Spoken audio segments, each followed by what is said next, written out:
এই ছোট্ট ছেলেকে নিয়ে আর পারছি না, স্কুল করাটা যেন অনেকটা কঠিন হয়ে গিয়েছে। তাই আমরা সিদ্ধান্ত নিলাম যে আবারও ছুটি নিয়ে নেব। এই জন্য চলে আসলাম আমাদের ডিআই অফিসে। তো এখানে এসে আমার যন্ত্রণা করছিল, তো ওকে নিয়ে আমি একটু বের হলাম। এখানে আমি জুডিওতে এসেছি, এই প্রথমবার এসেছি। অনেক সুন্দর সুন্দর কালেকশন, তবে আমাদের জন্য কিছু নেই। এখানে শুধু মেয়েদের ওয়েস্টার্ন ড্রেস আছে, তো ওগুলো তো আমরা পরি না আর কি। তো এখানে আরমান আমাকে দেখাচ্ছে যে ওটা কিনবো এটা কিনবো। ও নিজের জন্য না কিনে আমার জন্য এই দেখুন এখানে ক্লিপ নিয়ে এসেছে, বলছে মাম্মা এটা আপনার হবে।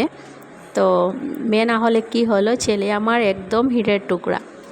আমাকে কিছু কিনে দেওয়ার জন্য ও যেন ব্যস্ত হয়ে পড়ছে। এই তো লিপস্টিক, নেল পলিশ যা দেখছে তাই আমার জন্য নিয়ে নিতে চাইছে। তাই উপরে চলে এলাম ওরা দুই ভাইয়ের জন্য কিছু কিনতে। তো নিয়ে নিলাম ওদের জন্য দুটা টি শার্ট।